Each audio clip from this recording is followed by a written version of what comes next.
Olá, é preciso ser livre para servir.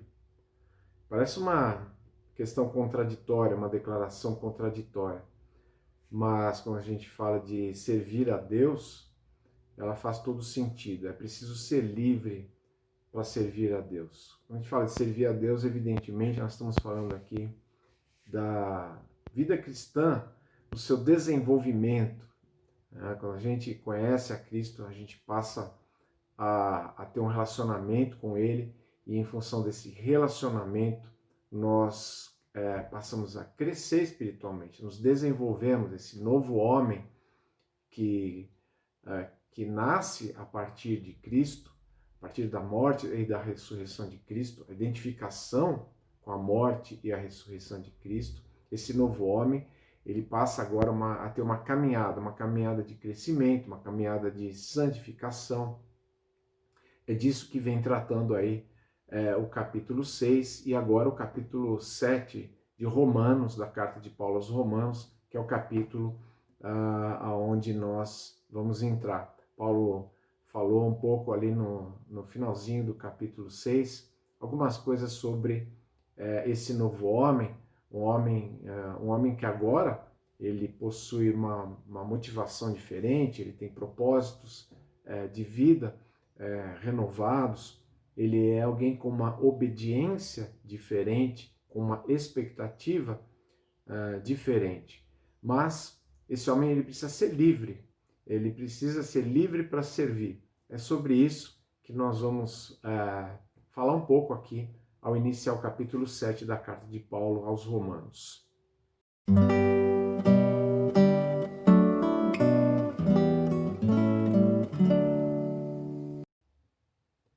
Muito bem, continuando então aqui a leitura, nós vamos fazer essa leitura inicialmente aqui dos versículos 1 a 6 de Romanos capítulo 7.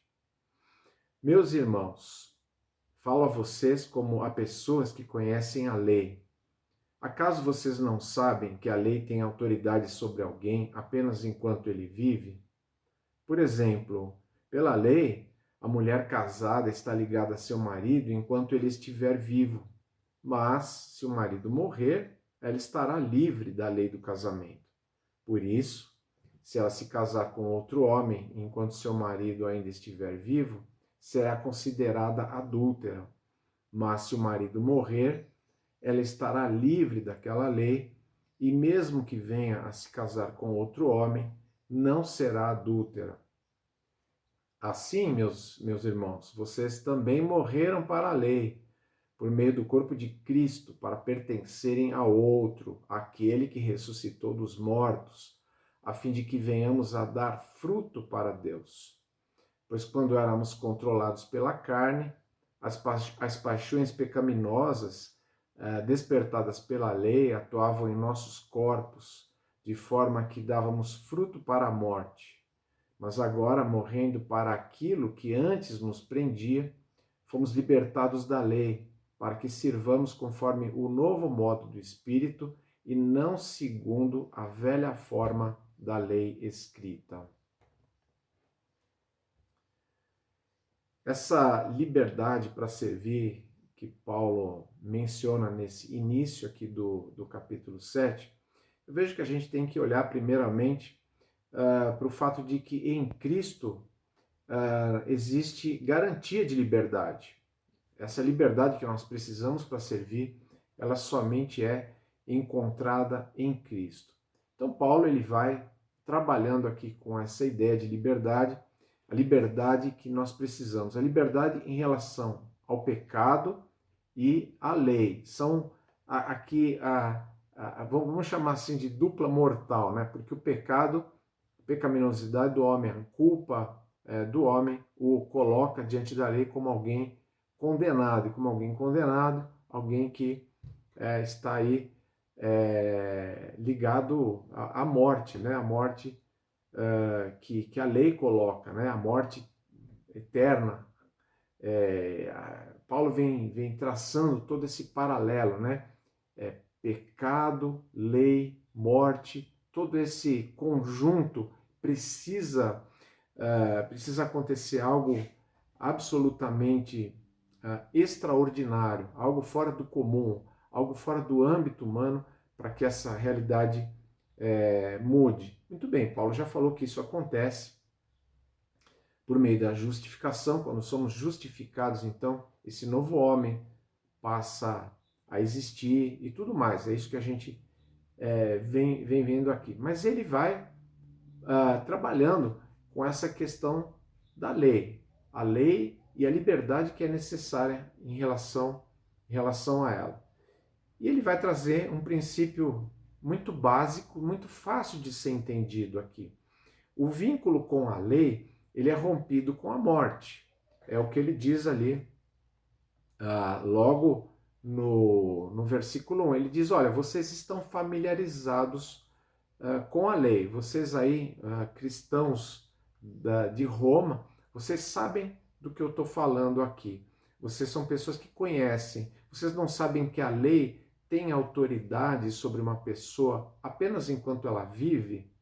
Ok, isso continua sendo algo de conhecimento amplo até hoje, né? Até nas leis que nós temos hoje, que vivemos aqui no nosso país, por exemplo, dentro delas, se algum criminoso é condenado, mas ele morre, né? Digamos que ele está lá assaltando um banco lá, e obviamente ele já tem outros fatores, né? Outras ocorrências que o incriminam, e ele está ali assaltando o banco, ele está ali acarretando mais um item ali na sua ficha criminosa, e só que nesse assalto ele é baleado e morre. Agora, não vamos aqui entender que a polícia vai lá para prender a pessoa lá no velório, né? Vai lá no cemitério para pegar uma pessoa que morreu e levá-la para a prisão, né? Quem morreu está livre dessa penalidade. É isso que Paulo está falando em relação à lei. A morte rompe esse vínculo. Para exemplificar um pouco mais isso, ele traz ali a ideia do casamento. Ele traz ali a ideia de uma mulher que é casada com o marido, com seu marido. E Paulo coloca, olha, se essa mulher ela entrar num outro relacionamento enquanto ela está casada, ela incorre em adultério. Muito bem, Paulo aqui não está, vamos abrir um parênteses aqui, né? Paulo aqui não está preocupado em elucidar toda a questão de divórcio, de recasamento, seja lá o que for, né, que vem na mente das pessoas. Aí Paulo não está defendendo nenhuma tese aqui, ele não é o assunto aqui, ele está usando um exemplo, o exemplo do casamento, para reforçar essa ideia do rompimento do vínculo. Claro que ele subentende aqui que esse conceito que ele está trazendo aqui é algo aceito, né? Naturalmente aceito ali. Ele não estava falando nada absurdo, né? Ou seja, a mulher em se relacionando com outro homem, enquanto ela estava casada, ela seria considerada adúltera até aí, ponto. Seguindo então, ele diz, olha, mas se o seu marido morrer, esse vínculo que ela tem com o seu marido é rompido pela morte do marido. E ela passa então a estar livre para se relacionar com outra pessoa. Também não vamos entrar aqui no aspecto de vida cristã, com quem vai se relacionar, com quem não vai se relacionar. Não é disso que Paulo está falando.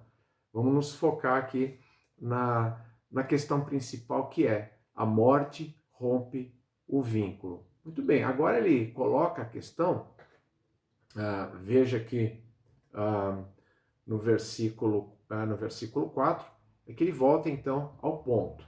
Assim, meus irmãos, vocês também morreram para a lei. Quem morre aqui é aquele que é o cristão, né? Aquele que se entregou a Cristo. vocês também morreram para a lei. Vocês é que morreram, não foi a lei que morreu. Foram vocês que morreram. A lei está lá, você continua viva, mas você morreu. Por meio do corpo de Cristo. O corpo de Cristo aqui é o corpo físico de Cristo, né? Que Paulo está falando, para pertencerem a outro. Ou seja, o princípio bem claro aqui, o vínculo com a lei é rompido com a morte. E como que que morte é essa? Quando é que eu morri? Eu morri, conforme a gente já viu, no decorrer do capítulo 6. Se você não viu, volte lá nas mensagens anteriores. Essa morte da qual Paulo está falando aqui é a minha morte, a morte do velho homem. O velho homem que foi crucificado com Cristo. Aquela pessoa que um dia na sua trajetória de vida foi alcançada pela mensagem do Evangelho e entendeu que a sua relação com a lei não era uma relação amistosa, era uma relação de hostilidade, uma relação de rebeldia, e por isso entendeu que aquilo que Jesus Cristo fez na cruz era justamente o pagamento por aquilo que ele não podia fazer, e assim ele também entendeu que esse pagamento era o perdão, e ao se identificar com a morte e com a ressurreição de Jesus Cristo, então ele morre para renascer nesse novo homem. Paulo aqui agora ele está deixando bem claro que se ficar alguma dúvida em relação a essa nova realidade, é só olhar para a lei normal, né? Para os aspectos bem naturais, bem normais, bem fáceis de se entender da lei, porque a pessoa fica desobrigada da lei quando ela morre. A morte, ela estabelece esse rompimento. O fato é que se nós morremos com Cristo, se nos identificamos com a morte dele, isso estabelece um novo relacionamento. Então, o que Paulo está dizendo aqui é o seguinte: existe o rompimento com um antigo vínculo, o vínculo com a lei, a partir do momento em que você estabelece um novo relacionamento. Um novo relacionamento quando ele se inicia com Jesus Cristo, pela identificação com a sua morte e a sua ressurreição. É assim que Paulo define. Veja, a lei ela é totalmente abrangente. Não há quem possa cumpri-la, não há quem possa satisfazê-la. Ele fala, olha, no versículo 5, né? Quando éramos controlados pela carne, as paixões pecaminosas despertadas pela lei atuavam em nossos corpos, de forma que dávamos fruto para a morte. Era assim a relação com a lei, era uma relação tensa, era uma relação que não tinha conserto, não tinha como remediar, porque a lei vinha e despertava a nossa rebeldia. A lei dizia, não faça. Tá, agora que eu vou fazer, né? Mesmo que a gente, às vezes até aqueles que vêm de um histórico de religiosidade, vamos falar aqui especificamente do povo judeu, e mais especificamente ali no primeiro século, aquelas pessoas que foram ensinadas a procurar cumprir a lei, elas sabiam que tudo aquilo era correto, que era bom. Aliás, Paulo vai falar mais disso no restante do capítulo, mas é aquela história, você pode até fazer determinada coisa, mas quando vem alguém, uma autoridade, né, no caso a palavra de Deus, o próprio Deus aqui falando por meio da sua palavra, ele diz, não faça isto, faça aquilo, a rebeldia aflora, a independência, suposta independência do homem aflora, né? E aí tudo isso resulta em um embate com a lei, em que a lei vem e me mata, a lei vem e me condena. Paulo fala que isso foi encerrado, esse relacionamento com a lei, ele foi rompido, porque nós morremos com Cristo quando entregamos a nossa vida a ele. E um novo relacionamento é estabelecido, um relacionamento agora de liberdade, que Paulo vem falando também, um relacionamento em que agora eu pertenço a ele, aquele vínculo com a lei foi rompido, eu passo a me relacionar com ele de forma integral. E somente isso é que vai libertar alguém realmente. Qualquer outra proposta de liberdade é uma proposta falsa, é uma proposta enganosa, pelo menos no que se refere à verdadeira liberdade. E aqui Paulo fala de uma liberdade que ela tem em vista podermos fazer aquilo que de fato devemos fazer. Ter o relacionamento correto, inclusive com a própria lei. A lei não como um fim em si mesma, não como um meio simplesmente por ela própria para alcançar algo através do cumprimento da lei, mas a lei como algo que me mostra o verdadeiro relacionamento que eu preciso. A lei não pode ser um fim em si mesma. E qualquer sistema baseado nisso é um sistema enganoso. É um sistema que despreza o plano de Deus, despreza o que Deus estabeleceu, despreza o amor de Deus ao enviar seu Filho para fazer aquilo que nós não podíamos fazer, para cumprir aquilo que nós não podíamos cumprir, e morrer e ressuscitar para que a nossa identificação com Ele, com esses fatos, com essa realidade, nos tornasse aptos a fazer o que deve, a fazer o que deve ser feito, que agora somos livres para esse novo relacionamento.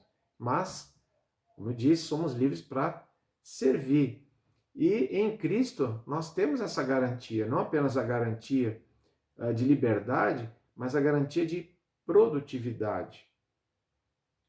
O fruto da lei, como Paulo disse aqui, é um fruto que sempre ele gerava morte.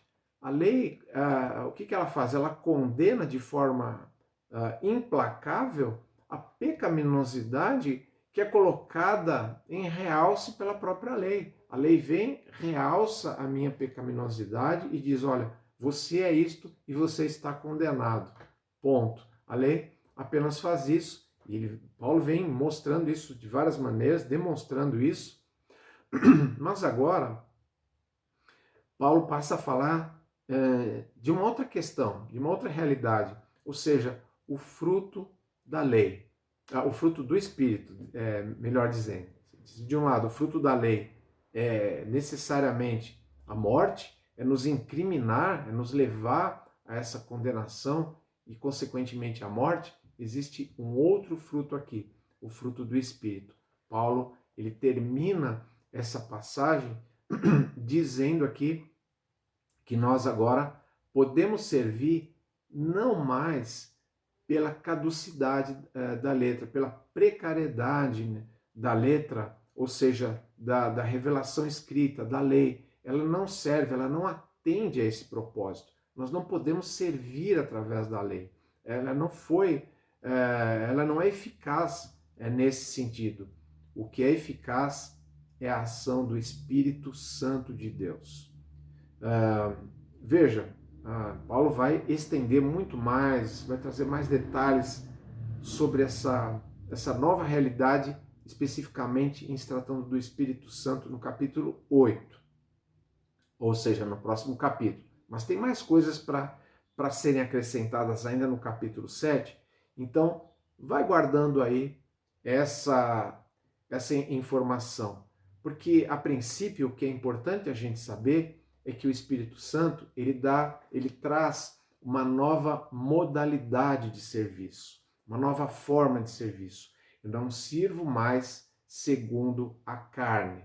A carne é aqui no sentido de esforço humano, no sentido de eu tentar fazer alguma coisa e justamente fracassar e a própria lei me condenar e por aí vai, todo esse círculo vicioso que está incluído nesse processo. Agora o Espírito vem para trazer uma realidade diferente, uma realidade em que ele, o Espírito Santo de Deus, ele passa a agir de dentro para fora. Ele age dentro do meu coração. Ele me dá um coração agora motivado, disposto, desejoso de fazer a vontade de Deus. E assim, a lei acaba sendo, de alguma maneira, não porque ela seja satisfeita em mim, a gente vai ver ainda na frente que ela é satisfeita em Cristo, mas existe uma conformidade prazerosa, uma conformidade voluntária, uma conformidade não a lei pela lei, mas ao fazer a vontade de Deus, ao procurar conhecer melhor a sua vontade, pelo desejo de que esse relacionamento, essa nova realidade que eu vivo, ela transborde, haja progresso, para que eu possa realmente servi-lo. Eu tenho desejo de servi-lo, eu quero fazer a sua vontade. E o Espírito Santo, ele me impulsiona a fazer isso e ele me dá a compreensão para fazer isso. Paulo fala em outras das suas cartas sobre esse relacionamento. Ele fala que o Espírito Santo, quando ele não está presente na vida de uma pessoa, ela não pode entender, ela não pode compreender, ela não pode desejar, ela fica naquela hostilidade, fica naquela relação difícil, complicada. E por mais que ela se engane e pense que ela está fazendo a vontade de Deus, isso não está acontecendo de fato. O Espírito Santo, ele habilita, ele tira aquela venda dos olhos, ele vai nos expondo, como Paulo fala lá em 2 Coríntios, no capítulo 3, ele vai nos expondo diante da glória de Cristo, e nós apreciando a Jesus, apreciando a pessoa de Jesus, aí sim é que nós vamos nos aperfeiçoando, nós vamos crescendo, e assim nós podemos dar fruto, que é isso que o texto fala. É o Espírito Santo que vai produzindo esse fruto bendito, esse fruto que realmente agrada a Deus, esse fruto que procede da ação dele mesmo. Mas a gente ainda tem muito o que falar sobre esse aspecto, sobre essa ação poderosa e tão importante, tão benéfica do Espírito Santo, que é característico, que é exclusivo do novo homem, da nova criatura, que recebe esse Espírito Santo. Tentar produzir algo para Deus, agradá-lo, servi-lo, sem o Espírito Santo é algo absolutamente inútil. Não vai acontecer. Bom, nós temos algumas lições aqui que eu penso que precisam ser observadas nesse texto. Em primeiro lugar, é claro que nós devemos evitar todo e qualquer sistema que tente, de alguma maneira, conciliar a obra de Jesus Cristo com um tipo de obediência a regras. O cristianismo verdadeiro, a vida desse novo homem, esse novo homem que foi feito agora para viver nesse novo caminho, ele não é uma lista de coisas a fazer e outra lista de coisas a deixar de fazer. É o foco numa pessoa, a pessoa de Jesus Cristo. E qualquer tentativa de conciliar essas coisas e principalmente colocando a lista como prioridade para chegar ao relacionamento, evidentemente ela vai estar errada. É preciso muito cuidado com isso, porque a linha, às vezes, que separa essas coisas, ela é muito tênue, ela é muito fina, e é preciso prestar atenção, porque é claro que a vida cristã, é claro que ela é feita de deveres da vida cristã, coisas que realmente devemos fazer, mas isso precisa necessariamente estar totalmente amarrado com o relacionamento com Jesus Cristo. Fora disso, tentar simplesmente juntar coisas aí não funciona e leva a problemas de fato na vida espiritual. E evidentemente, a outra lição que emerge aqui, que eu vejo claramente, é que nós não podemos fazer qualquer coisa para agradar a Deus, qualquer fruto que seja digno do agrado de Deus, que seja realmente voltado para Ele, sem a ação do Espírito Santo, sem que o Espírito Santo esteja operando. Pode ser feito muita coisa aí religiosa, muita coisa feita até que impressiona os homens, né? Podem se construir prédios, podem se construir estruturas, instituições, organizações, até carreiras eclesiásticas impressionantes, mas onde o Espírito Santo não estiver agindo, nada de proveitoso vai acontecer. A grande novidade do novo homem é ter o Espírito Santo, e é através dele que as ações elas são realmente, elas têm a verdadeira motivação, a boa motivação, e vão chegar onde devem chegar, lá no coração de Deus. Mas se você ainda não é livre, ou seja, se tudo isso para você é apenas uma coisa embaralhada e você não consegue entender porque alguém está livre, como que alguém pode realmente ser livre da condenação da lei? Como é que você se liberta realmente do poder absoluto do pecado sobre a sua vida? Como é que você pode servir verdadeiramente a Deus e ser uma pessoa útil para Deus?